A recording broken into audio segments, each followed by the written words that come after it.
नमस्कार विद्यार्थी मित्रमैत्रिणींनो, इयत्ता 10वी भूगोलचा दुसरा धडा स्थान व विस्तार या धड्याचा स्वाध्याय आपण आता इथे सोडवणार आहोत। आणि या स्वाध्यायाला सुरुवात करण्यापूर्वी जर तुम्ही नवीन असाल चॅनलला तर चॅनलला सबस्क्राइब करा, बेल आयकॉन दाबा। माझं नाव आहे सपना टीचर आणि मी आहे तळेगाव दाभाडे इथून। तुम्ही कुठून माझा व्हिडिओ बघताय मला नक्की सांगाल। तर प्रश्न 1 आहे, खालील विधाने योग्य की अयोग्य ते लिहा व अयोग्य विधाने दुरुस्त करून लिहा। ब्राझील हा देश प्रामुख्याने दक्षिण गोलार्धात आहे, तर हे अगदी योग्य उत्तर आहे। भारताच्या मध्यातून मकरवृत्त गेले आहे, हे अयोग्य विधाने। योग्य उत्तरे, भारताच्या मध्यातून कर्कवृत्त गेले आहे।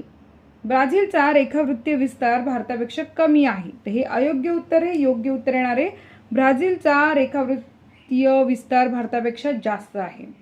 ब्राझील देशाच्या उत्तर भागातून विषुववृत्त जाते, तर हे अगदी योग्य उत्तर आहे। ब्राझील देशाला पॅसिफिक महासागराचा किनारा लाभला आहे, हे अयोग्य उत्तर आहे। योग्य उत्तर असे येणार आहे, ब्राझील देशाला अटलांटिक महासागराचा किनारा लाभला आहे। भारताच्या आग्नेयेस पाकिस्तान हे राष्ट्र आहे, याचं हे अयोग्य उत्तर आहे। आणि योग्य उत्तर येणार आहे, भारताच्या वायव्येस पाकिस्तान हे राष्ट्र आहे। भारताच्या दक्षिण भूभागास द्वीपकल्प म्हणतात, हे योग्य उत्तर आहे। प्रश्न क्रमांक 2 आहे, थोडक्यात उत्तरे लिहा। त्याचा अ प्रश्न आहे, स्वातंत्र्योत्तर काळात भारत आणि ब्राझील या देशांना कोणत्या समस्यांना तोंड द्यावे लागले?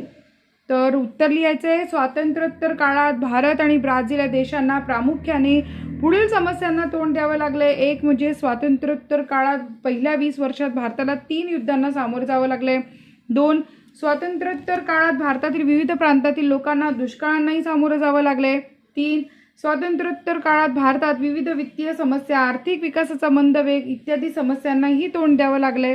आणि 4, स्वातंत्र्योत्तर काळात ब्राझील देशास विविध स्वरूपांच्या वित्तीय समस्यांना तोंड द्यावं लागले। प्रश्न क्रमांक आ आहे, भारत आणि ब्राझील या दोन्ही देशात स्थानासंदर्भातील कोणत्या बाबी वेगळ्या आहेत? तर उत्तर लिहायचे, भारत व ब्राझील या दोन्ही देशात स्थानासंदर्भातील पुढील बाबी वेगळ्या आहेत। 1, भारताचे स्थान पूर्णपणे उत्तर आणि पूर्व गोलार्धात आहे। 2, ब्राझीलचे स्थान उत्तर, दक्षिण व पश्चिम गोलार्धात आहे। 3, भारत आशिया खंडाच्या दक्षिण भागात आहे। 4, ब्राझील दक्षिण अमेरिका खंडाच्या उत्तर भागात आहे। ई, भारत व ब्राझील यांचा अक्षवृत्तीय व रेखावृत्तीय विस्तार सांगा। भारत अक्षवृत्तीय विस्तार, भारताच्या मुख्य भूमीचा अक्षवृत्तीय विस्तार आहे 8°4 उत्तर अक्षवृत्त ते 37°6 उत्तर अक्षवृत्त आहे। अंदमान व निकोबार या बेटांच्या समूहातील 6°45 अक्षावरील इंदिरा पॉइंट हे भारताचे अति दक्षिण टोक आहे। भारत रेखावृत्तीय विस्तार, भारताचा रेखावृत्तीय विस्तार 68°7 पूर्व रेखावृत्त ते 97°25 पूर्व रेखावृत्त आहे। ब्राझील अक्षवृत्तीय विस्तार, ब्राझीलचा अक्षवृत्तीय विस्तार 5°15 उत्तर अक्षवृत्त ते 33°45 दक्षिण अक्षवृत्त आहे। ब्राझील रेखावृत्तीय विस्तार, ब्राझीलचा रेखावृत्तीय विस्तार 34°45 पश्चिम रेखावृत्त ते 73°48 पश्चिम रेखावृत्त आहे। प्रश्न क्रमांक 3, अचूक पर्याय निवडून वाक्य लिहा। भारताचे सर्वात दक्षिणेकडील टोक लक्षद्वीप, कन्याकुमारी, इंदिरा पॉइंट आणि पोर्ट ब्लेअर, तर उत्तर आहे इंदिरा पॉइंट नावाने ओळखले जाते, दक्षिणेकडचे टोक। आणि दक्षिण अमेरिका खंडातील हे 2 देश ब्राझीलच्या सीमेलगत नाहीत।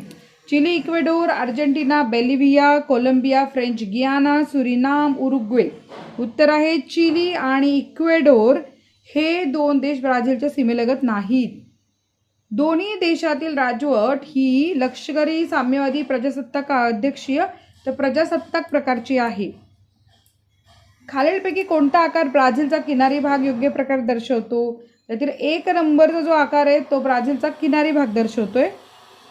खालीलपैकी कोणता आकार भारताचा किनारी भाग योग्य प्रकारे दर्शवतोय? उत्तर आहे 3। आता गोलार्धाचा विचार करता खालील पर्यायापैकी भारत कोणत्या गोलार्धात आहे? तर इथे आपलं उत्तर येणार आहे, भारत हा उत्तर गोलार्धात आहे।